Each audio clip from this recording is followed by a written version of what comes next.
Ladies and gentlemen, welcome to the Inters game of the streaming year 2023 show. Welcome everybody. I hope you have a little time because today we're gonna recap what happened in 2023 and what was fun and what was not so fun. So we're starting directly with the first category. I'm so happy you guys are here. The first category is Game of the Year, so the best we've played. Now, we start with place 15.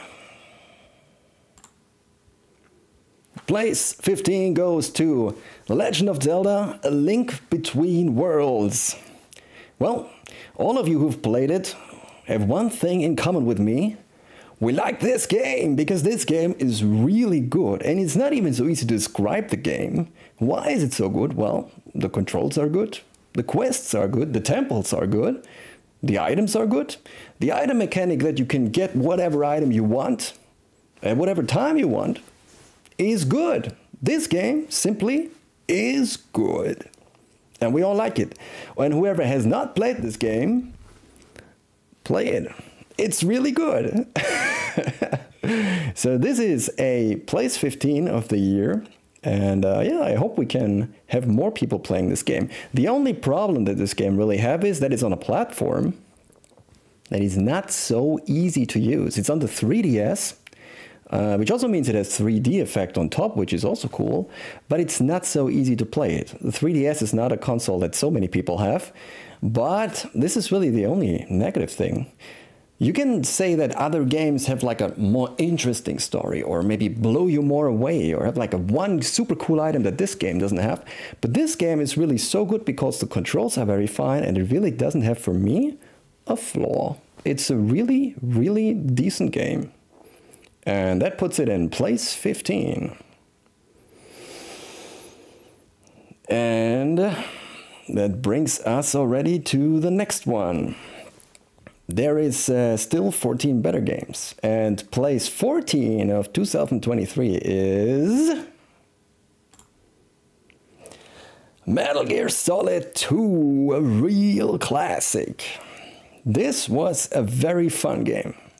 Now, what was specifically good about this game is it takes basically every single thing that you have in the all-time classic of Metal Gear Solid 1 and just pushes it up to the next level. Like everything you know from a Metal Gear Solid 1, doesn't matter if it's the weapons, the cool items, the creative boss fights with some cool mechanics, everything that you have in Metal Gear Solid 1 is pushed up by 1-2 levels and ends up in Metal Gear Solid 2.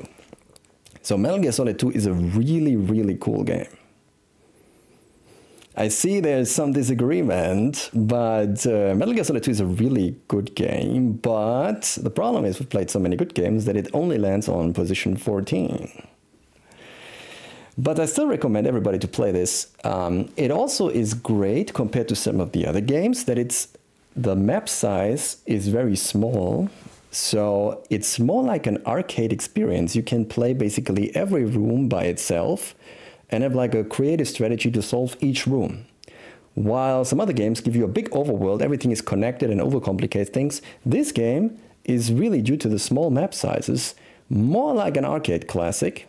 And you will find different ways to transition between the rooms and solve the problems based on how long you play the game. So with more experience, you find more solutions, and maybe you'll also get a new equipment item, maybe a new weapon, maybe a new item. And this will make it easier or different or better to go through all of these rooms. So overall, a very solid game, and I enjoyed it very much. Rigged. Nothing's rigged here. A lot of fun headline. Okay. So then we move on to number 13 of the year. Fall Guys. Number 13 is Fall Guys. And why? Well, do I really have to tell you? Because every single one of you knows. This game is always fun to boot up, and is also a game that brought our community together now and then. When we just boot it up and people are like, yeah, sure, I'll play along, I'll join. Wait a second, I have to boot up my computer, I have to boot up my PlayStation, Nintendo, whatever. Everybody likes this game. It's very likable, and interestingly, it's not a new game, right? This game is actually also getting old slowly, but still it's fun to play it. So all of us, I guess, have many, many hours in Fall Guys, but we still enjoy playing it. One reason is the game is actually really good, and the other thing is it's always fun to play together with your friends. And this game combines both categories and just is a real classic.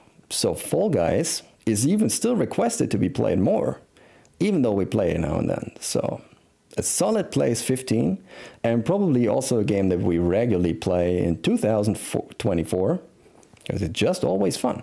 Can't wait until they release again new maps and will give us new challenges. Also, what's really good is that this game, even though the controls are easy to learn and like everybody can play it, there is so much little details on which you can improve over time. And, you know, after playing a map for 20 hours, you still find like a small shortcut or how you can exit that pipe a little quicker, and you save like 1-2 seconds. So the skill ceiling for this level is incredibly high, although it's so easy to stop playing. That's why I like this game a lot, and why it is place 15. Simplicity is our vacation. Yeah, I agree. And I was also expecting there's some disagreement in the chat, but I think that's expected for every award show, so that just confirms that this is a real award show. All right, guys, let's see place 12. Place 12 is another classic. I think we can say classic even though it's a PS3 game. This is Metal Gear Solid 4. And why is this placed higher than Metal Gear Solid 2? Well, certainly not because it has less videos, because it has more, but the reason is that this is how you expect a stealth game to play out. The controls are very easy to learn and very straightforward. Metal Gear Solid 4 is a game that you can hand a person a controller and you don't even have to explain the button mapping. Because the person will just automatically take the controller, use what is known from all the other games, start playing, and it just works. The mechanics are easy to learn and make a lot of sense, but still the game has a lot of depth with all the weapon mechanics. You can buy all the upgrades. There's so many items that you can use also. Then, also great in this game, you have a lot of different campaign levels. Like the first one is like in the desert and you shoot a lot. Later, you're in a city at night and just nobody can see you ever. And you have to sneak around corners. Later on, in the last levels, there's a lot of shooting. The game really changes over time a lot and keeps it interesting. The variance in this game is amazing. And maybe the only small negative point about the game, the frame rate is a little low because of the PS3, but still everything plays so well. That's why this game is higher than MGS2 and on position 12. I enjoyed it a lot. It would be a game that I have no problem replaying at all. And, well, the only negative thing maybe on top to say is there's too much videos. But then again, it's a Metal Gear Solid game, so we're all expecting that. So we're moving already on to place 11. Perfect Dark, a game we have played not so long ago, and it's an absolute classic in every way. Why? Because it just plays so well. It played so well already 20 years ago, and it's still playing so well. It's really a game that starts off easy. If you select one of the easier difficulties, it's basically just move through 5 doors and shoot everybody in the way. But as soon as you go to the higher levels of the difficulty, they don't just make the enemies more difficult to fight, but they also add new mission objectives, which makes you start going deeper into the levels. What is behind that door? How can I activate that switch? Where is the solution? Where can I find this secret item that I have to use in this level? So it starts off very easily, but then keeps you interested. The replayability of this game is fantastic. And not just that, there is additional things like the shooting range, where you can test drive all the weapons that you have, and there's additional goals. If you get a gold score on all weapon tests, you unlock an additional level in the game. Then, that's not all. When you've done all this, you can unlock cool cheat codes, and there's a description for every cheat code. Do this level in under 1 minute. Do this level in this way, in that way. So there's so many incentives to replay that game, replay the levels, tune up the difficulty, try new things. It's really a great game, and it plays so well that even so long after the release of the game, I'm still enjoying just booting it up and playing it more. I miss these streams, unfortunately. What streams are you missing? Perfect Dark, we can play it more. I'm currently not planning it, but we could easily go back 2024 to boot this game up, because it's always so much fun. And that leads us to the top 10 best game 2023. Number 10. Quake 1. We have played this a few times on stream, and it's a very good game. Why is it so good? Well, because it's instant action, interesting levels, it's difficult and interesting fights, because the AI is not so stupid and every enemy needs a different strategy to battle, and the simplicity of the game is where it scores. You don't have to read through 15,000 lines of story. You don't need to watch a lot of videos. You start up the game, you press start game, and without a loading screen, you're basically instantly in the game, and it asks you to do whatever is necessary to reach the exit. The simplicity of this game is unbeatable, and it's so much fun. You start off with simple mechanics like I'm hiding behind a wall, and then eventually you start increasing your skill level. You start jumping around, you're using rocket jumps, and you use all kind of weapons. You will, during a fight with a bigger enemy, you will switch multiple times your weapons to find the right one for that specific solution. Classical example, you start off with a strong rocket launcher, you will jump around the enemy so you're not getting hit, and as soon as you close the distance, you switch to the nail gun or the close range shotgun. Then maybe you'll jump away, switch back to the rocket launcher. So there's so many mechanics that you can refine. And it's just a game that you will never ever boot up and be bored. It's a great game, has high replayability, also a lot of difficulty modes, including the nightmare mode, which is hidden from the start. You can access it right the first time you play it, but it's difficult because you have to find it first. The difficulty selection is not like usually in other games in a menu. It's actually in the game. You just run forward, and then there are different paths that you take that decide how difficult the game will get. And there's a hidden path that if you find it, you can select the hardest difficulty nightmare. It's a real classic. Anyone who does like first-person shooters should give this game a try. It's old, but they're keeping it updated, including there are updates for ray tracing. So if you have brand new computer hardware, you can have amazing graphics in that game. So Quake 1 is a great game, and it's always fun to play. Even if you just play 10 minutes, the game is a lot of fun in this time, or you play for hours. All right, now we go to number 9. This might come as a surprise for some. We already have Tears of the Kingdom, place 9. Now, what do we like about this game? Well, basically everything. The good thing is you take a good game that is very enjoyable called Breath of the Wild, and you basically make every aspect better of an already good game and you end up here. This is a really, really fun game. And more than that, it's a huge game.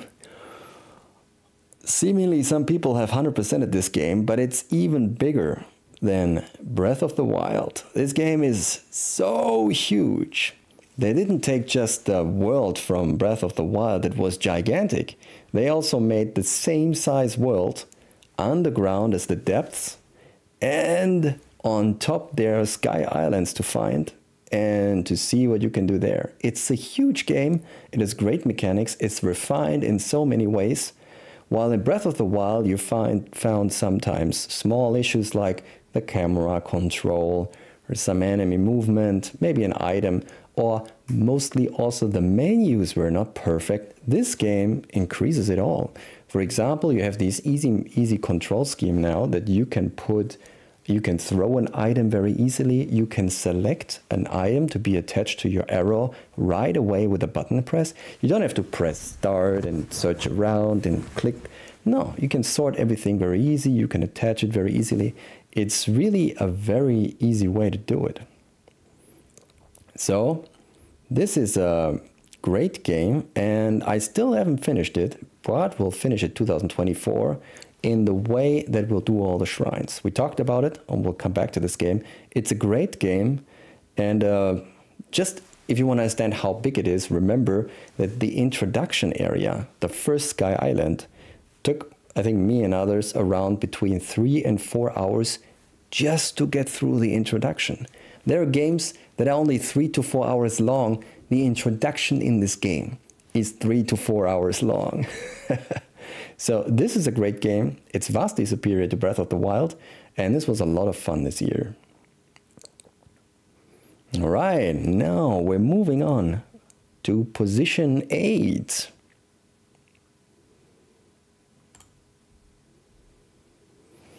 A surprise to some, but not to all. Metal Gear 1. A very old game, but also an absolutely great game. Metal Gear 1, or the origin story of Gray Fox, is a great game. It's exactly what you would expect from an old classic game. It has great controls. It has fun gameplay elements. It has a cool spy story. It doesn't have lengths. You just run around, shoot people. There are no overcomplicated mechanics that you have to learn, like an complicated alert mechanic. Well, if you kill everybody in the area, the alert is off. Why not? It's simple. It's a lot of fun. Has a lot of weapons. It has a lot of levels. Has a lot of mission objectives that you have to fulfill. This is really a game that everybody can just pick up through an emulator or through the PlayStation Store and just start playing, and it plays well. It's not like one of those old games that are clunky and the controls don't make sense. No, it's really just start up the game, instantly have fun sneaking around, hitting people in the face, shooting them, finding something, maybe a secret item, anything, having rations to heal yourself. It's as simple as it is awesome. And it's no wonder that this game spawned a huge franchise. This is the reason we have all the Metal Gear Solids, because somebody had the idea of this game and made it really well. It was a success when it came out. People spoke of it very highly, and I still do it. It's a great game. So if you're looking for an old game that is not clunky, that you would like to try out, give this game a try. It's really good, and in my opinion, it's not well known enough. Because before that, everybody told me, yeah, you know, Metal Gear 1 is actually the first title of the franchise. It's not Metal Gear Solid 1. But who has really played this game? I don't know many people who have played it, so try it out. It's really cool. Okay. And you want, why is it above MGS2 and MGS3? Well, because it's easy to pick up. You can start this game and then just play, you know, for 5 minutes, for 10 minutes. You don't have to go through complicated videos. It's instant fun, you know, there's no downtime. For me, this is very important that if you pick up a game, you have immediate fun with it. And you can play a little bit and you don't have to, you know, it's not a complicated thing to start. You boot it up, you have instantly fun. So this is really a great game.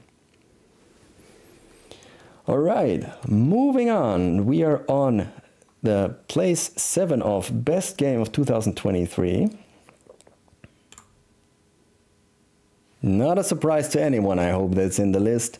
Super Mario Odyssey, a absolutely great game, and in my opinion is absolutely deserved that this game is above Tears of the Kingdom, because it's one of those more arcadey games that asks you not much. It just hands you the controller and tells you, do whatever you like, have fun. Again, no downtime, just go for it. You can go to this level or that level. You can do this or that.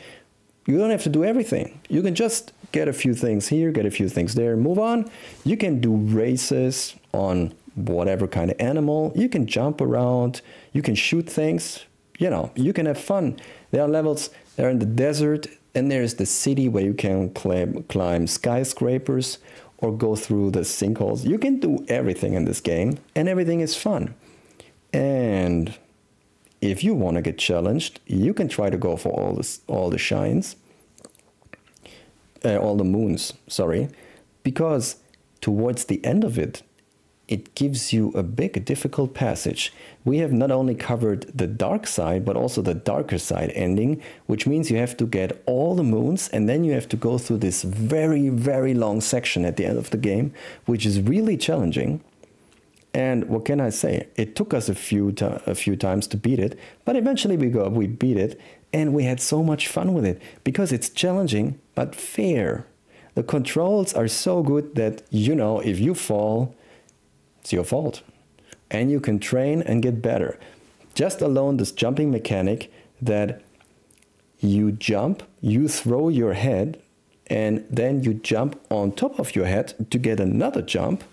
It's so simple, but it doesn't take you long to learn it. I remember when we started playing this, I think Dev and Mana or somebody explained that to me, and I was like, how can I even do that? That's such a complicated mechanic. You have to press so many buttons. Like an hour later, I was doing it blind. I was like, of course, no problem. Because it feels natural. The controls are so good. Also, it's the button placement and the timing. Everything feels so natural. You will gradually get better just by playing the game and enjoy it more and more. And there is so much content that it's also not like one of those games where you master the controls and the mechanics, and then you're at the boss and the game is over. No. You master the controls, and then you have so many chances to use them, and just keep playing. It's a great, fun game. So really, Super Mario Odyssey is one of those games that came out not so long, but for me is an instant classic, and this game will be relevant forever, because people can come back to it in 5 years, 10 years, 20 years, and the controls will be still great, the levels will be still fun. So really a great game of last year, and we'll probably replay this eventually. Don't know if it's in 24, but for sure we'll come back to it. Okay, then we're going to position 6 of best game. Pikmin 1. Might be surprising to a few people, but this is a great game. Now, why is it so great? It's hard to explain, but I'll try. This is much better than Pikmin 2. Pikmin 1 gives you a clear target. Find 30 pieces of equipment of your ship in 30 days. That is the whole thing. If you don't make it in 30 days, you basically fail the game. So you have a time limit from the start. You know you cannot take too long. You know you cannot just do nothing. You know that you can just play around and wait. You have a target to reach the end and everything in 30 days. So you have a tiny bit of pressure, and that makes you move continuously. You cannot just take your time. You always have in mind, it's the morning. I have like, I don't know, what is the day's length? 15 minutes? I have 15 minutes. I should get at least one part. So you keep moving with that drive, but then the game is very fair. You can at that time also recharge your Pikmin by getting new ones. You can, the enemies that you kill, you can transport it in, get new Pikmin. So there's like a constant flow of losing a few Pikmin, gaining a few Pikmin. and the more you progress through the world, the more dangerous the hazards get. But this is exactly the learning curve. So in the first worlds, it's very easy. There's no real hazard, and you're not losing Pikmin. You're not losing them. It's easy, but you also don't know the controls, the mechanics so well.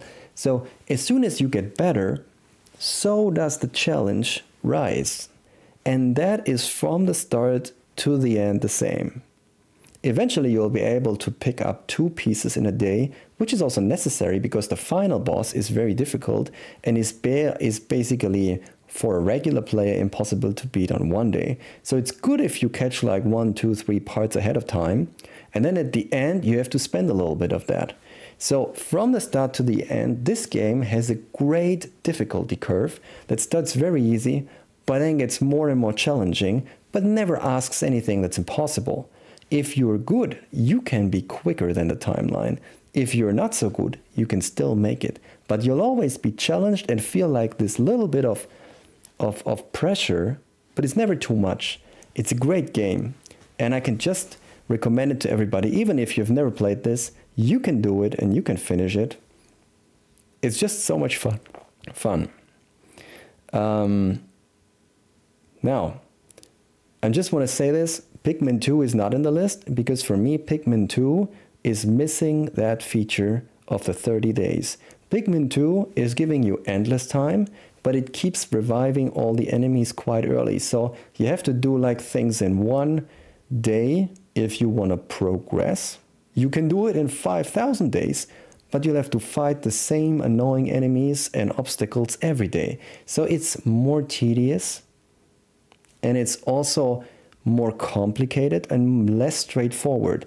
What we do like about Pikmin 1 is, as I said, you kill some enemies, you recycle them, get new Pikmin, you lose some Pikmin, gain some Pikmin. You know, it's all a fair and simple exchange. But in Pikmin 2, you also go in the underground caves, and the underground caves are different. You cannot grow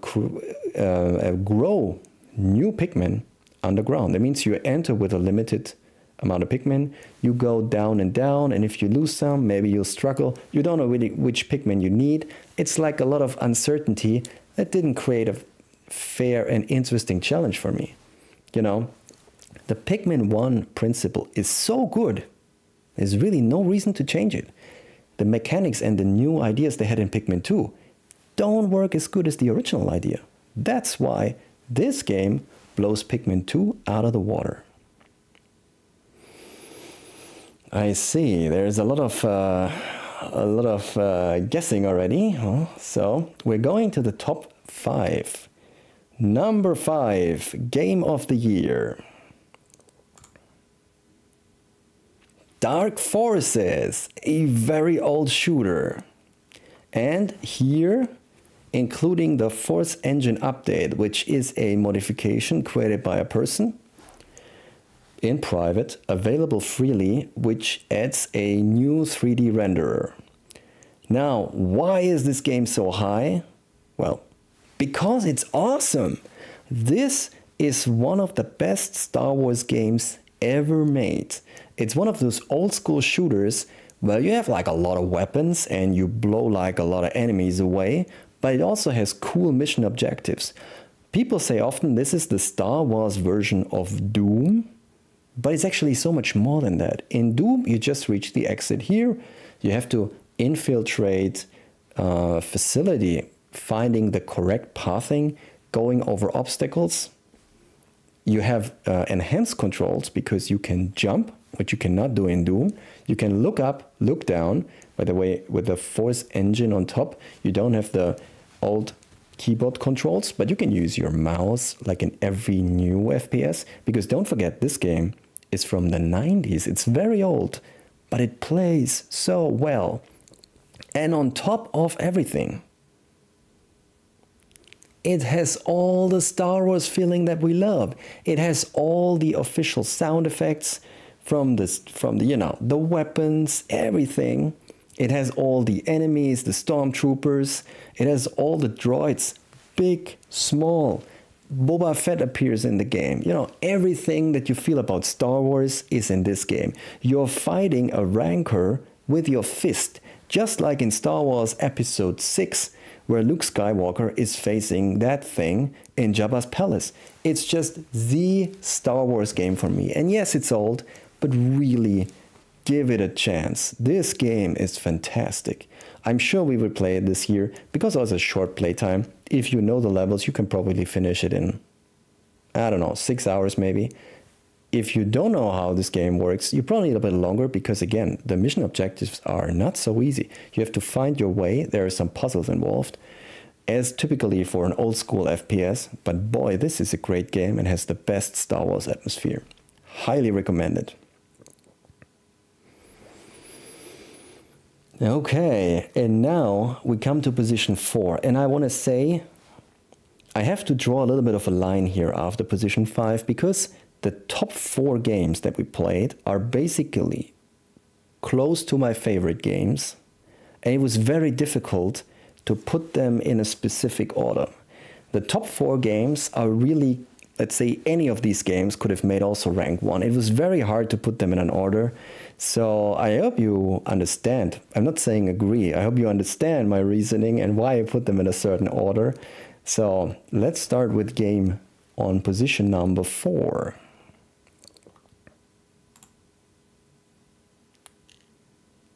I know one person who's pretty happy now. So, Zelda 2 is a great game and we love it. It's such a great game. But the version by Hoverbed is even better. This game is absolutely great and was able to take a cool game with cool mechanics and classic mechanics from the past and extend it in every way. This game is like merged like one thing that belongs together. Everybody who's played this game and Zelda 2 has to admit that it feels like this should have been Zelda 2 at the time from the beginning. You cannot distinguish so well between the old parts and the new parts that Hoverbed added because they feel so original, like the original game. This is a great game and I had so much fun with it. This is a game that I could boot up any day and just start playing. So Hoverbed's version of Zelda 2 is for me really a vastly improved experience just due to the thing that it gives me more of what I like so much. I love Zelda 2. This is more of the same. Doesn't feel like it changed everything around. Doesn't feel like there are doesn't feel like there are more annoying parts than in the original, and doesn't feel that there are least or less annoying parts. The original is a difficult game that can annoy you, and so can all the new parts that Hoverbed added. That's the good point. You know, the original is not known to be easy or frustration-free. It has frustration, and so have the new bosses that you can beat here in this game. The bosses that are in the original, maybe a little bit too easy, have been buffed a little bit to bring more of a challenge. So it really feels like a great improvement of an already great game. And that's what it makes to position 4. But there is even more. Also, you have the randomizer added on top. So this game doesn't have just a cool game mode that's expanded, but you can also play randomizer with it. And it makes it accessible on PC, which the regular game is not available. So there's so many improvements in this compared to the original, right? Who has an old NES? Nobody. Who has a computer? Everybody. So what a great game. We'll definitively play this in 24. I don't know yet if we play the regular game, which is fun but long, or if we just jump right away in the rando. For sure we'll play a rando this year. Okay, so now we continue. Top 3. Number 3, Game of the Year.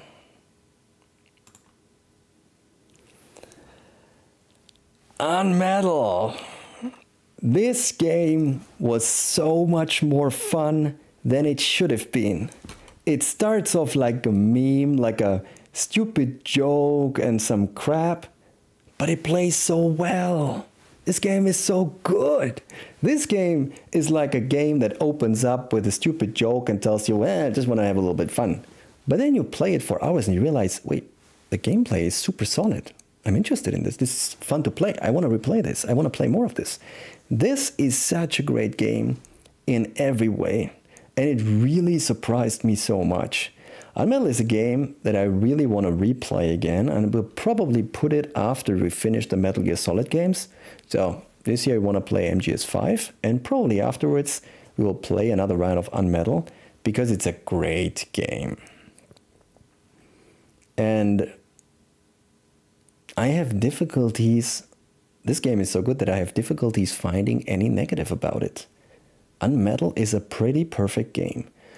Even it adds things that would be unnecessarily for the game it is.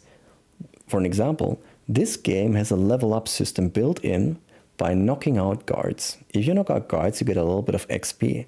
If you have a level up, for every level you can choose up between 2 unique upgrades. For example, run faster or knock people out faster.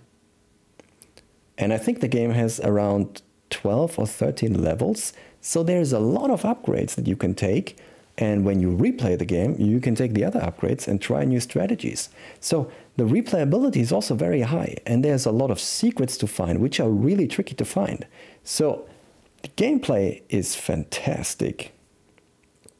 So this game is really perfected in so many ways that I can recommend it to anyone. Maybe start on an easier difficulty because some of the boss fights are really challenging, which I enjoyed.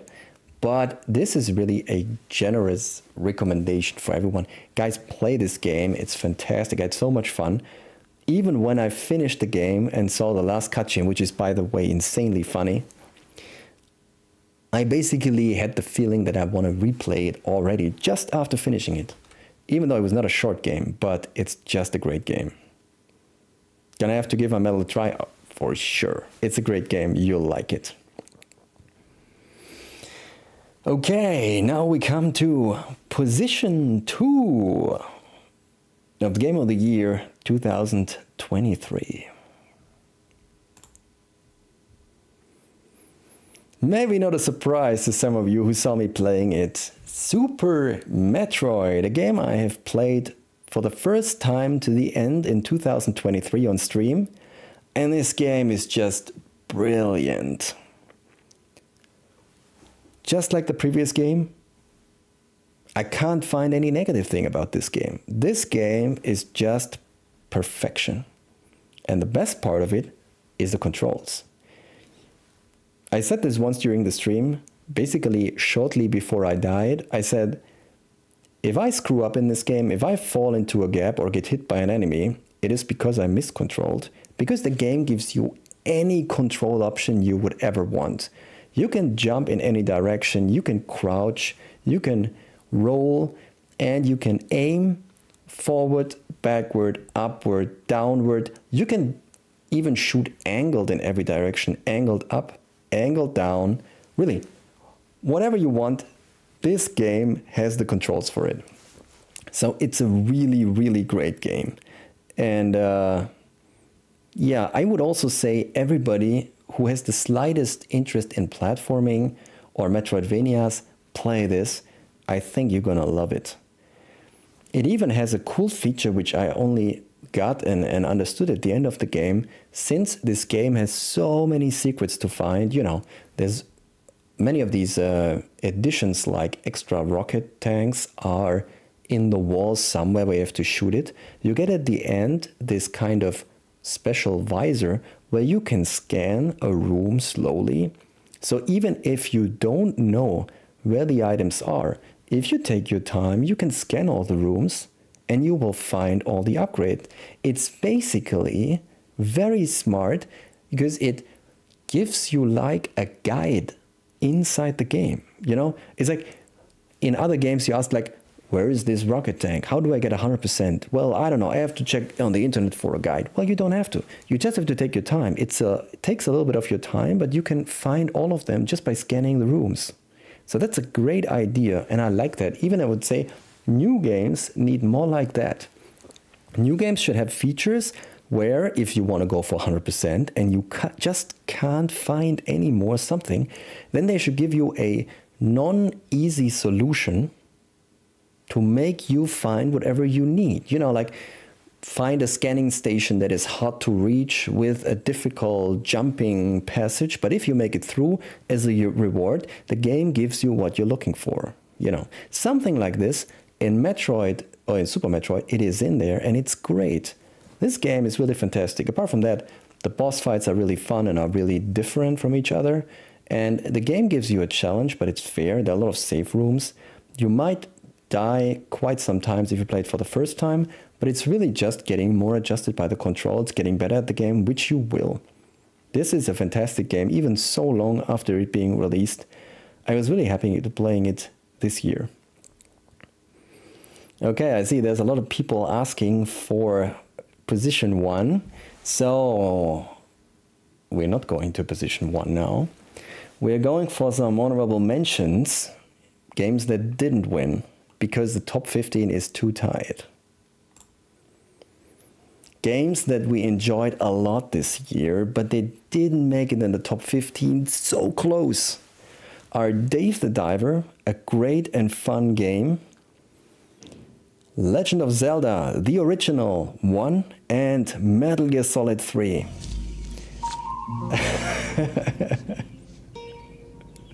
What the fuck is this piece of shit? So, Dave the Diver is a super relaxing game. I love it. It's great. It has all the different mechanics of fishing, restaurant, farming, underground missions like helping the sea people and so on. But why didn't it make it to the top 15? Well, in my opinion, the fishing aspect underwater is a little bit too long. Your character is moving a little bit too slow. So if you want to catch a lot of fish, it will always take you like, I don't know, a dive of 15-20 minutes. Specifically, if you want to go deeper and have a bigger oxygen tank, it just means the game gets longer and longer and longer. While other games are in the later game speeding things up for you, in Dave the Diver, the end game actually gets a little slower because you want to catch more and you have to traverse more. So it's a cool game, it's a great game, but it didn't make it in the top 15. Then, Zelda 1. Why is it not a top 15 game? I love Zelda 1. I can play it any day. But boy, it can be frustrating. Every time I'm thinking, I love this game, there is no problem, I have to remind myself, don't forget when there is a big room with a lot of dark nuts. That is so annoying. Dark nuts are so annoying to fight and frustrate me every time I play this game. So, also on the overworld, it's not so easy to find the dungeon position, especially later. So you need to basically know. It's one of those games where you have to know the solutions to actually have fun with it. If you've never played this game before, you will not have so much fun because you will run around for hours on the overworld and you don't know where to go. And even I, who have finished this game several times, I still forget now and then a position of a palace, and then I have to go again and again. So it's a great game. I love the mechanics, I love the fighting, I love the non-stop action. All of this is great, but it does have a little bit of flaws. That's why I didn't make it in the top 15.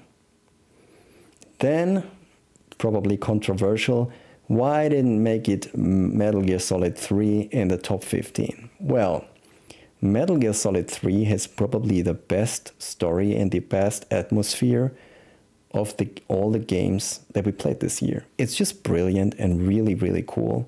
But why didn't it make it in the top 15? Well, the truth is that some of the mechanics, because the game is old, are kind of clunky. And I'm talking specifically, as an example, of the healing mechanics. The healing mechanics are just not good. They are interested the first time you play the game.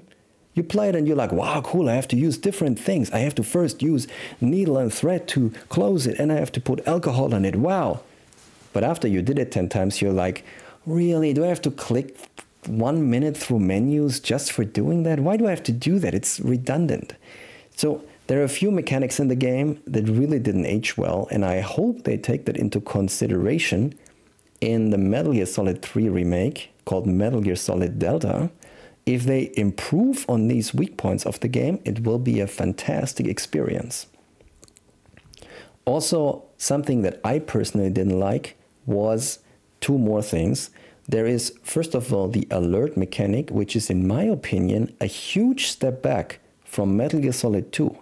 Remember, in Metal Gear Solid 2, some guy sees something and he says, "Oh, what is this? This looks suspicious." Then he walks like a few steps toward it, and if you go away, if you run away, then he'll be like, "Seems like I saw nothing," and the thing is forgotten. Or he might trigger an alert just with his friends around in the same area and say, "Please guys, help me search the area." It's a small alert. But then if anyone sees anything suspicious for the second time, they take the radio and say, "This is a base-wide alert. We have a situation. Please send support.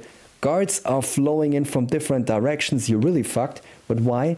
Because you fucked up 2 times. So the game gives you a fair chance after you made a small mistake, which can happen. For example, if you get surprised from outside the screen where you didn't even know that there's a guard, then you have like a small chance to react and save the situation.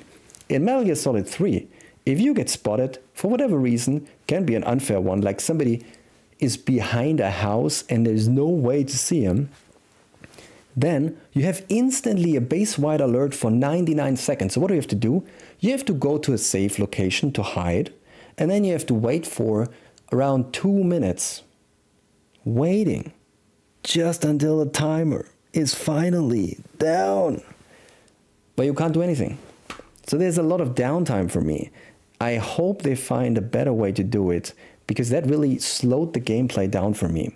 And that's one of the reasons why it's not in the top 15. It's a cool game, it has a great story, very interesting characters. From all these aspects, it's like top. But it has also some few flaws. Okay, now, are you guys ready? We are seeing the top one, the winner of Game of the Year, or Game of the Streaming Year 2023. It is Splinter Cell Conviction. Now, there is simply nothing negative to see about this game. This game is perfection. This game is just perfect in every way. Well, you can say one thing is not perfect. That's because stupid, annoying Ubisoft switched off the multiplayer servers. That is the only thing that's not perfect about the game. But it's not the game's fault that Ubisoft switched off the servers. Everything else in this game is perfect. It's interesting.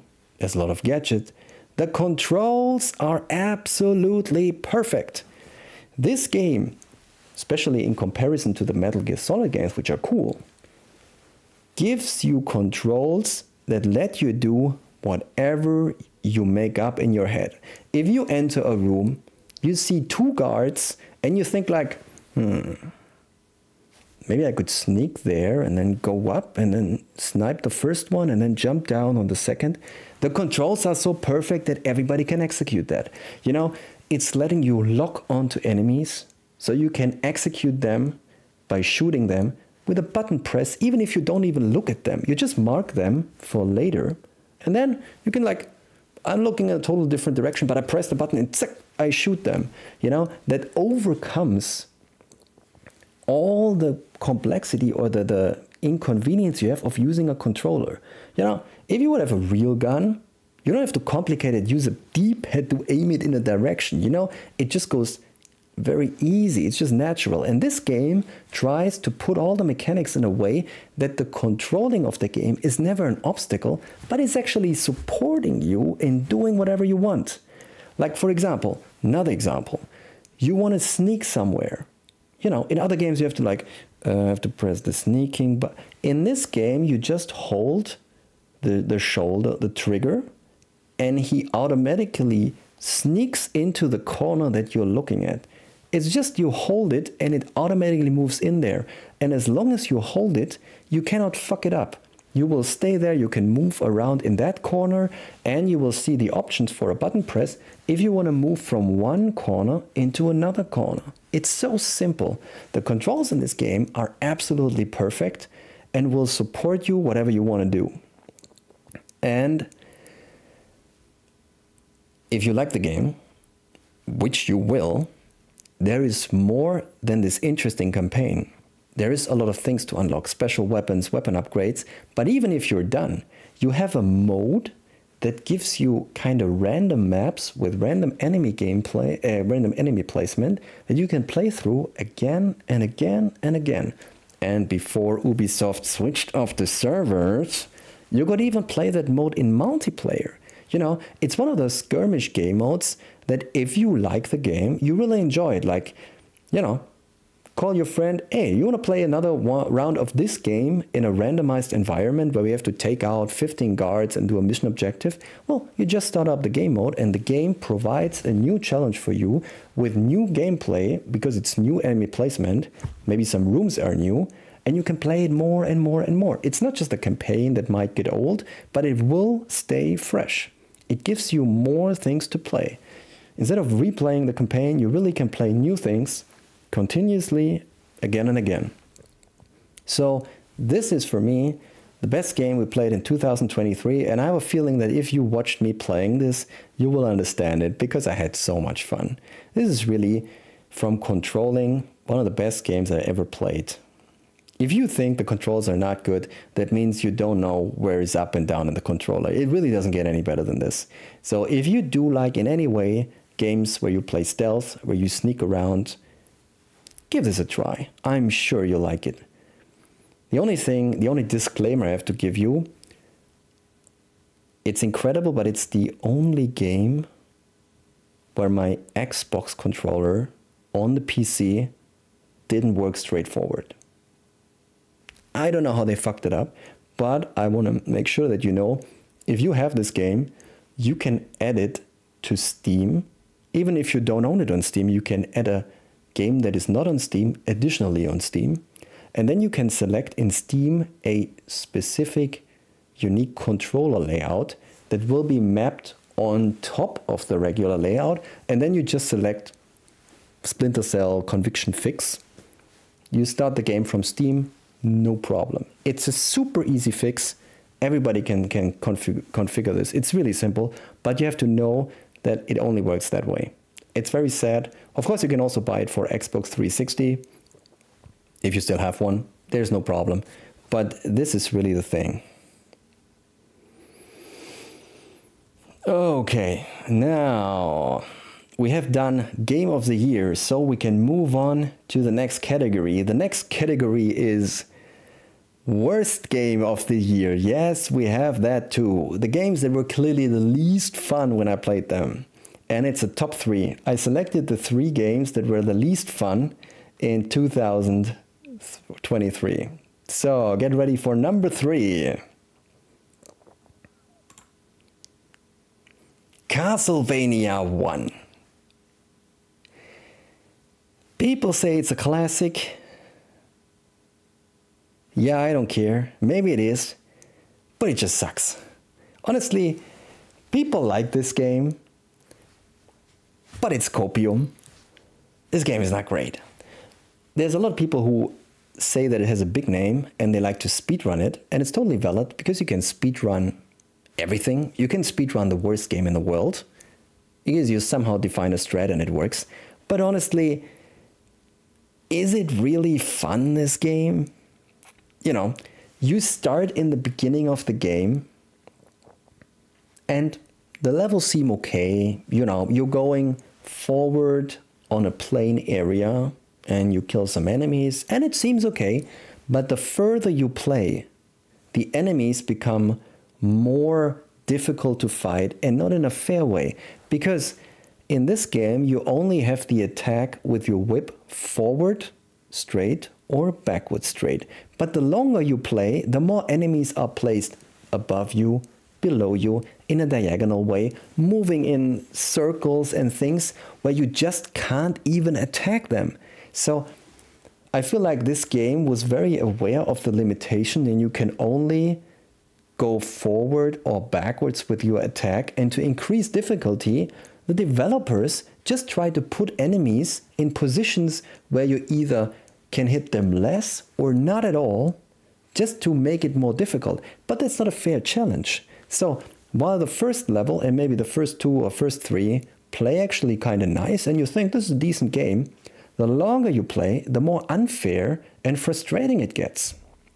Specifically in the last levels, where you have enemies spawn on platforms just when you jump on the platforms. You know, there is a platform in front of you, no enemy. You start jumping, enemy spawns exactly while you're jumping, where you cannot control the character anymore, and they're just waiting for you to land and attack you, maybe knock you back into a gap so you die.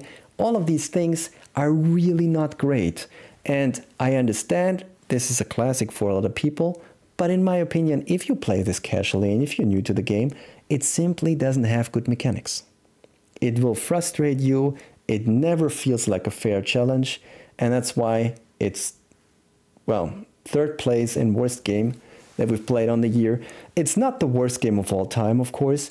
We're again rating just the games that I played this last year, but I really would not suggest that game to anyone who hasn't played it in the past. Okay, now number 2. What is number 2? Ooh, people will not like this. The Legend of Zelda: Oracle of Ages. That was for me really a low point. I know some of you guys actually think this is a cool game, but it isn't. I really did not enjoy the most of this game. So, in defense of the game, the problem is not how the game was developed. The problem is partially the limitation of the platform. So, you have only 2 buttons on the Game Boy. And that's a big problem. Why is it a big problem? Because in every Zelda game, you basically have one way of attacking with a sword, and the other one is blocking with the shield. Now, since you have only 2 buttons, in order to do that, you have to put on one button the sword, and on the other button the shield. But then you can't do anything else. And as soon as you want to use an item, like bombs, like a hook shot, like anything else, you have to either get rid of your sword, so you cannot attack anymore, which, what Zelda game in the world doesn't let you attack? There is no other Zelda game that doesn't let you attack. Why would you not want to have the sword in your hand? So you want to keep the sword, but then you can't use your shield. So there is no other Zelda game that does this. Maybe also the old Link's Awakening, because it's suffering from the same limitation. But this is really something that makes the game very tedious. You have to constantly go into the menu. You know, you cannot assign it so quickly. You have to go to the menu comes down. You have to, I want to have this item, now I want to have that item. Then you have a lot of the side quests which are not great. So What the fuck is this is piece of really for shit? me a low point, and I think that game, while it must have been amazing due to the big world that it had back at the time on release, at the release it was, or still now I think it was very incredible how big the world is for the Game Boy. It really aged like cheese, and every year for me it gets less interesting. So I really have to say this is not a great game. Even this one I liked much less than the Oracle of Seasons game, because changing the seasons was for me an interesting mechanic. You see an area, for example, you know, some nature, and then you can think about, could this be more traversable if I go through this in summer?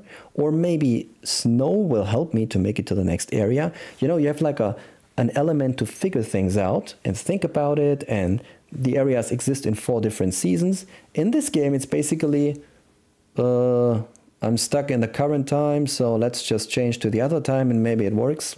You know, it's like the whole mechanic of changing the time is not great.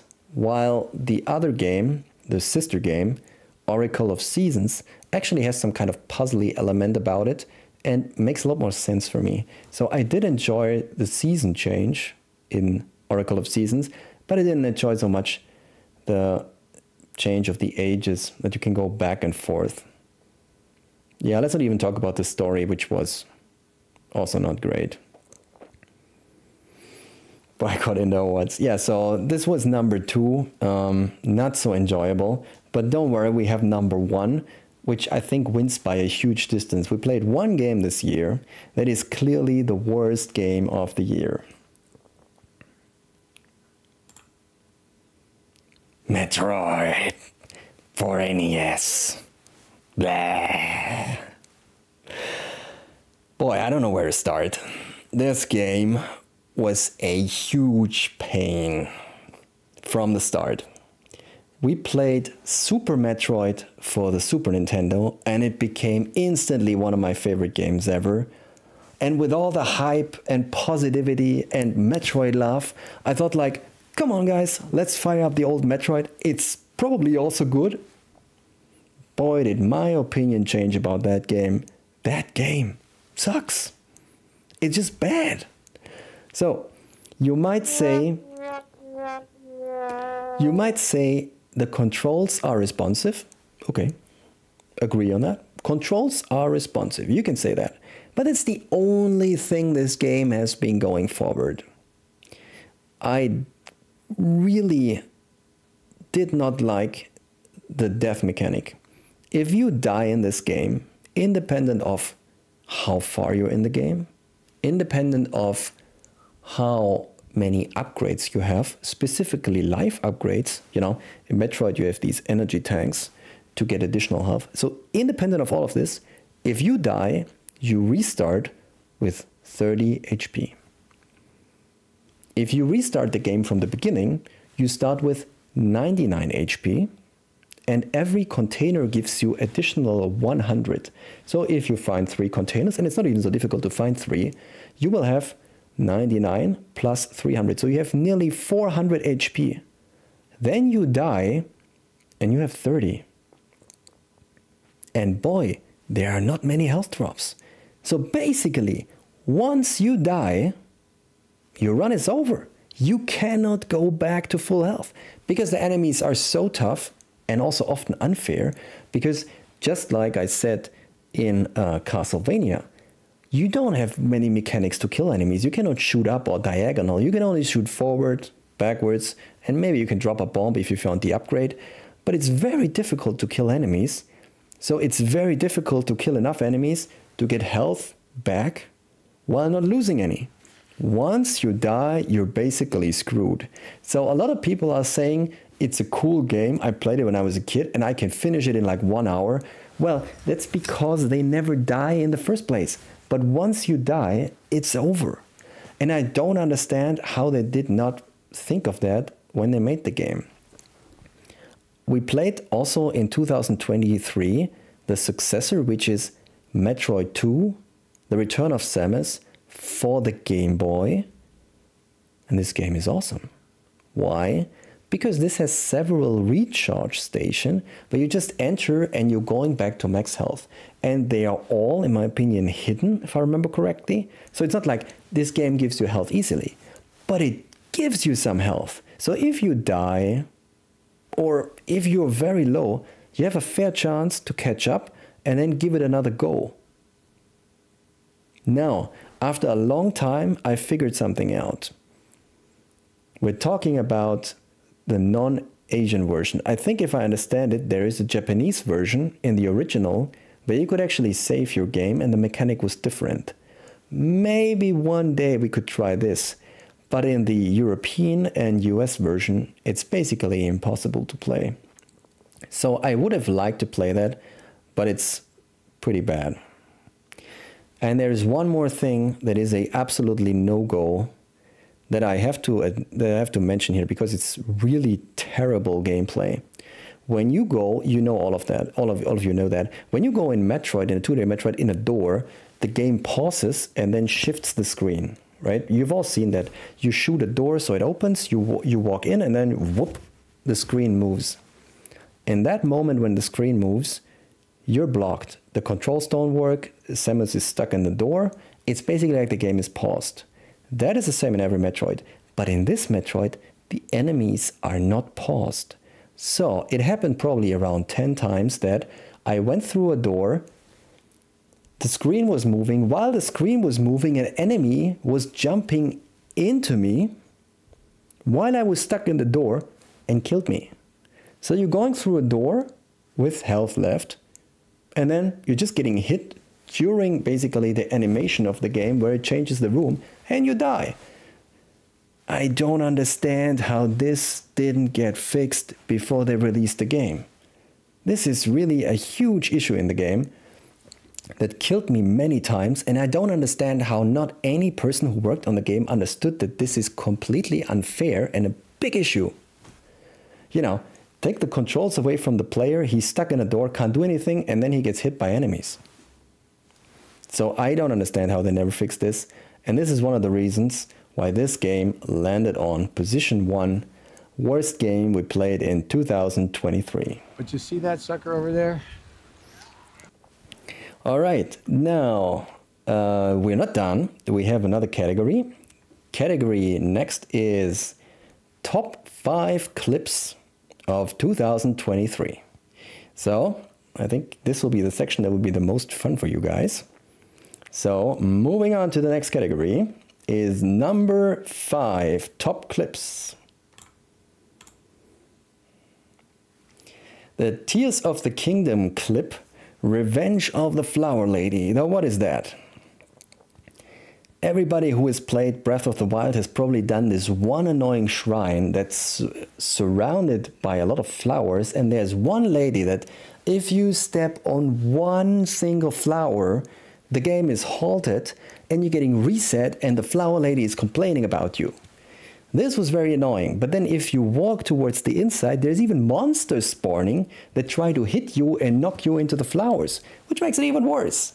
I had to redo that part several times in Breath of the Wild, and I found it super annoying and also stupid because there are monsters spawning and the monsters are running through the flowers and the lady doesn't care at all. But if you step on one flower, you're basically punished. Like, what is this? It makes no sense.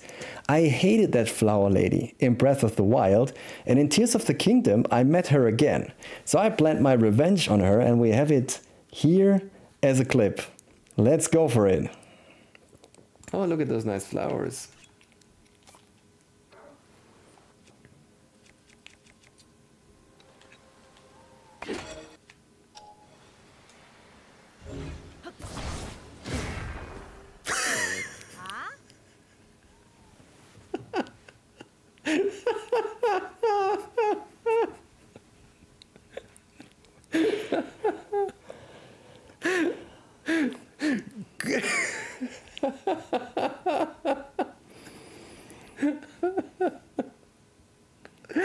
Oh man, got him!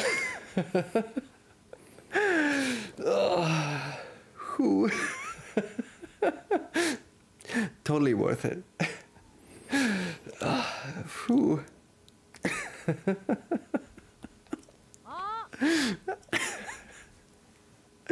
Wow, that worked so well.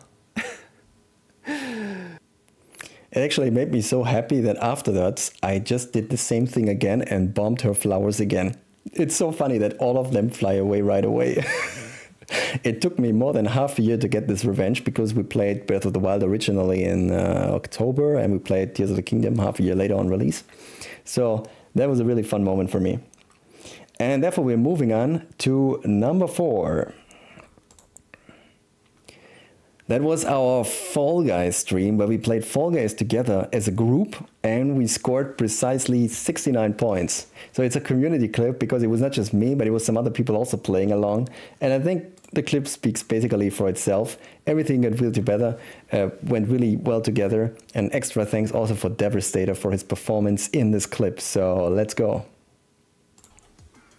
We're at 69 points. Okay, never mind. Don't go in. Okay, Dev, don't go in the goal. We had 69 points. Yeah. Make sure you don't finish.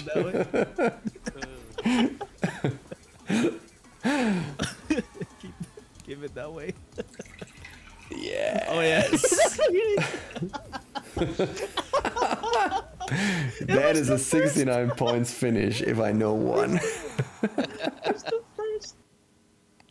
That was the 69 points finish. I don't know, it was a cool combination of people around and doing something stupid, so thanks a lot for that.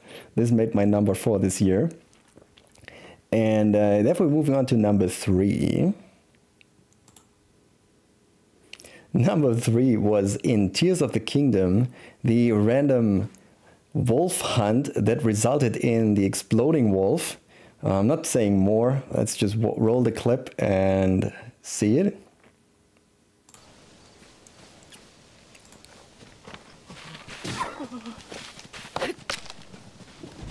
Oops.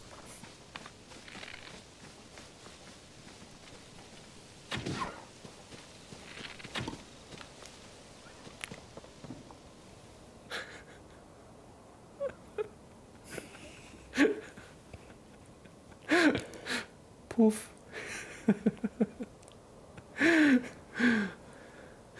Okay, that happened. I like so much that you can actually see after the explosion how the small piece of beef is actually going whoop and is sliding through the screen because it got out of the explosion. That was really one of my favorite moments of Tears of the Kingdom. So that was number 3.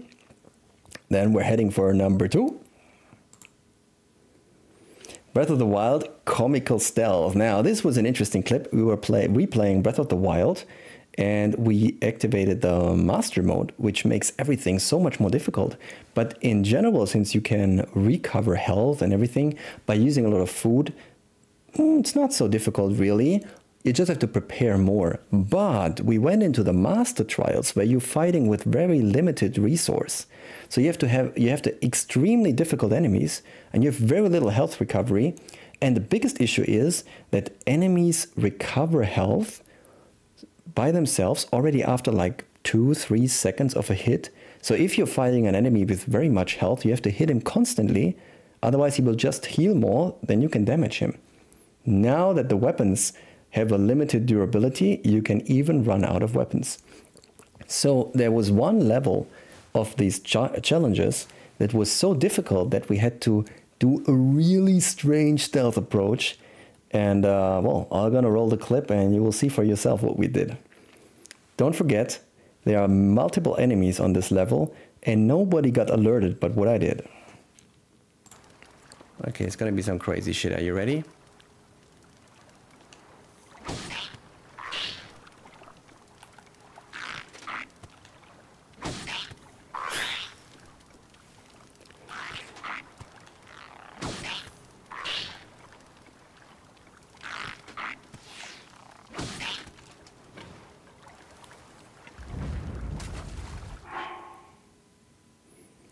Opinions? Yeah, so that was the great stealth mechanic in Breath of the Wild. It makes total sense. I think this is a clip that could also come from like an old Tom and Jerry cartoon because it makes no sense, but this was required to beat this level because it was so hard. So yeah, that was a fun thing, and boy, that Master Mode thing was super hard. Okay, and we're coming to the clip number 1 for the year 2023, at least what I liked most. I hope you like it too. So let's go to the winner. The Fall Guys straight. Probably many of you have seen the clip, so I don't think we need any further introduction. Let's just roll it and have fun with it. 3 times or so. I don't know if they will ever put it on sale. It's so cool. Oh wow, I just sprayed 2 times already. 3 times. Oh wow. What? Okay, there's no straight now. Let's just try this. Hey! Oh wow, you first. anyway. Straight! Straight! Let's go! Straight, let's go! You're just going straight. Straight! You're hacking. I call Yes, hacks. I call straight! hacks. That is hacks. That is so hacks. Yeah, what about this incredible luck? I mean, the RNG really was crazy. Every door was basically in the middle. I've never seen this before. I've never seen this afterwards. And it just made for such a fun moment. Did you forget to deactivate sheets? Nah. It was just, you know, this 1 in a million chance that happens once upon a time in your life. And it happened this time. Of course, afterwards or before, this never happened again. But we caught it on stream and it was really fun. So yeah, this was clip of the year for me because of the RNG and the fun behind it. So we are sadly already going towards the ending of the show, but we have one more category, and that category is named Best Community. And that is, of course, won by you guys, because you guys are the coolest. We have had so many cool moments in the year 2023. And I take so much input from you guys because you are so awesome. I got many rates from you guys, and I also try to rate back, but it doesn't work sometimes because I'm late. You supplied clips or moments and said you want to put it in an emote. Well, I tried to put as much as I can. We got a new request from Mana just, I think, 2 days ago about the new emote, and I will work on it and provide that as well. I hope you had a lot of fun. I can tell you, you guys mean a lot to me, and all your input is taken seriously. If you want to see a game or something, I will really work hard on this. When I came up with the idea of doing this game show of the year, you guys said you want to see that and you had some cool ideas, and I was like, I'm gonna do it. So really, you guys are an awesome community, and I'm having so much fun with you. It's not just like you're viewing and providing stuff, but also when you're streaming, you know, I'm watching because I'm interested in what you're doing. I'm so happy about that. Best viewer. Sorry, all day, I don't have a best viewer because I don't want to say something nice to one person and piss off everybody else. So sorry, but you're the best community for sure. I'm so happy to have you guys. And that puts me already towards the end. So thank you all for the fun, the plays, the views, the chats, the follows, the subs, and the bits. Really, everything you guys do matters a lot to me. Every view that I have is like a little bit of a... You do something that has some kind of positive thing in it, something that is interesting or that makes sense or that is interesting. So everything you do, even if it's just a lurk, is always meaningful to me, and it makes it really very important for me. I can say the opposite. If nobody would ever like sub or even view, if I would have a viewer count of 0, I would have stopped streaming a long time ago. But but because you guys are watching, and because also some guys of you are subbing, of course, which is also very nice, or cheering bits, it really means that I will go on, and then I will do whatever, I don't know, is currently on, like making a new emote or anything. I really want to give back as much as I can because you're a great community, and yeah, it's awesome for me. Except for the Zelda 2 disrespect. Well, man, it's place 4, so it's already pretty high. We're not done. We are not done. I want to say something more. When I say we're done. So again, thank you very much for everything. It was really great. But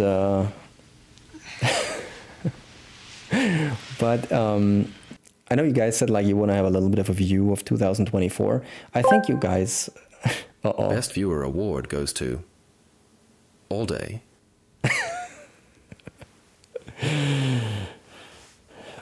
I can't officially confirm that. And I'm also not responsible for my thoughts, right? Isn't there something like that in reality? So, well played, All Day. So, guys, you wanted to have a view on 2024. So I will keep up the streams. I will try to stream still every day if possible. And I think you already have a good idea of what we're going to play 2024. We have a few things that are queued up since a few months. One is for sure Metal Gear Solid 5. We want to play that, and we'll play that. One is Pikmin 3. We want to play that. We will play that. And there's a game that we have forgotten a little bit about it, Metroid Prime 2. As we said, also Metroid Prime 3. We wanted to play the whole Metroid Prime franchise, so we're going to hook that up also eventually. Psych. It actually goes to Mana. I also cannot confirm or deny that. So the Metroid Prime trilogy will continue for sure. We'll probably also some new games. And I think I can announce one new game that is previously was not known. After we finish our run of Skyward Sword, we will very soon move on to a game that none of us is expecting, you exact one person. That game is called Signalis, and it's a kind of horror action game. I think it's an indie game, and we are playing this specifically because it was gifted by Dev. So thank you very much, Devastator667. It's a game I had on the wishlist for longer, and it was supplied, so we're going to switch that up soon, and we're going to play it. And yeah, I think we're going to throw in also a Zelda 2 rando this year. And then we will play also, on top of all of this, games that you suggest specifically on Discord. If you suggest a game, it always will be put, you know, not immediately, but it will be put in queue and it will be played at some point. So if you have something, let me know. We'll queue it up and we'll play it eventually. One of the best games I'm also looking forward to. It's been on the wish list for me for a longer time, so I will do that. I'll share something with Colwood before you end the stream intro, but I can wait till you finish, okay? Tunic after Signal is, we have to see. Again, Tunic was a little bit more expensive. I don't agree with their sales approach. Basically, no sales. I'm a cheap ass, you know that. All right, we are now at the end of the show. We have given out many awards, and we've given out many awards to games that you didn't want to receive the awards. But, you know, that's like every typical award show. It is what it is. So, yeah, this was the Interest Game of the Streaming Year 2023 show. And I hope you enjoyed it, even though maybe it was not the game that you expected to win. Or it was the wrong game that got worst game of the year. Or a second worst game of the year. If you enjoy this, we can do that next year again.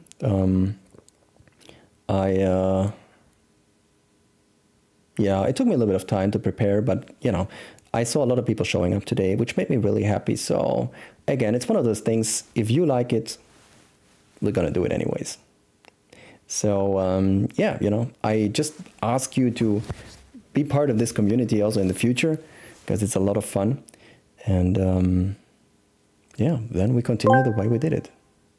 And as always, guys, I'm entitled to my wrong opinion. Exactly.